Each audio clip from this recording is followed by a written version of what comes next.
All right, let's save some air plants' lives. There is a lot of misinformation out there about care and a lot of air plants going to an early grave because people are not following some basic care requirements. I get the question a lot, oh, these are air plants, they don't need any water, and I have a really dark corner of my house I want to put them. It's only going to end one way. They are living plants, they need sunlight, they need water.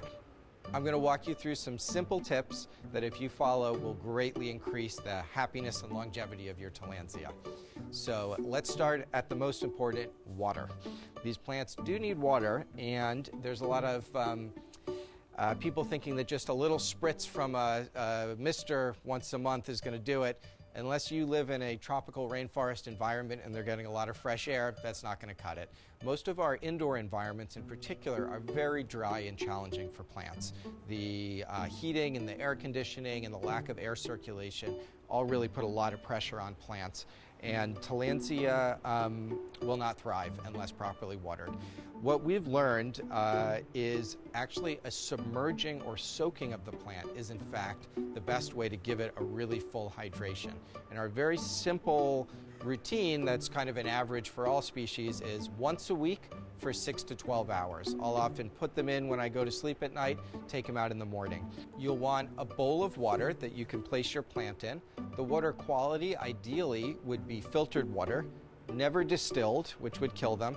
Tap water is okay if you give it a little bit of time for the chlorine to evaporate, about 15 minutes, and then give them a nice soaking. Not just the base of the plant, the entire leaf surface is what's absorbing the water.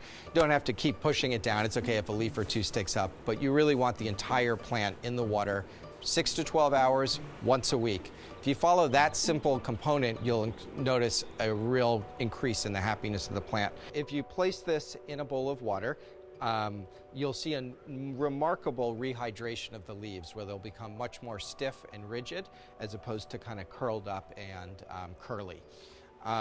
One little advanced tip is don't soak the bloom. So if you happen to have one that's blooming and you're lucky enough to do that, try to prop it up in a bowl so that the flower itself is not being submerged. That will cause it to rot and fall apart quicker. But in general, that once a week, 6 to 12 hours, that's going to give you some happy air plants. Once you remove it from the water, make sure it dries out quickly. If you've got a large one like one of these Xerographicas, you would shake it upside down, make sure all the water comes out.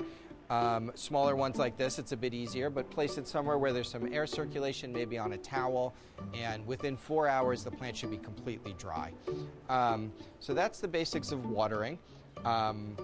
Sunlight is important as well. Somewhere near bright filtered sunlight is the general rule of thumb, so placing it within a few feet of a window is ideal. In terms of the strength of sunlight, if you're placing it outside or in a really bright west-facing window, many species can handle that, particularly the gray-leafed ones. It sort of depends on your exact location in the world, and with the regular watering, most of them can tolerate higher sun levels. You will notice far more blooms and color to your plants if they get high sun, so that's really important. And the final important thing that many people overlook is air circulation.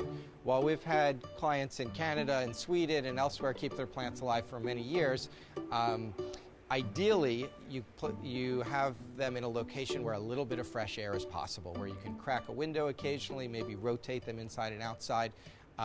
That fresh air is really a key to their long-term health.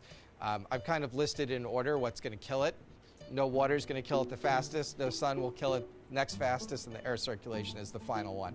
But if you provide all three of those components, these plants can live quote-unquote forever. They will keep growing, blooming, dividing. There's no shelf life if they're being given the proper care requirement, and you can have a happy Tillandsia garden for many, many years.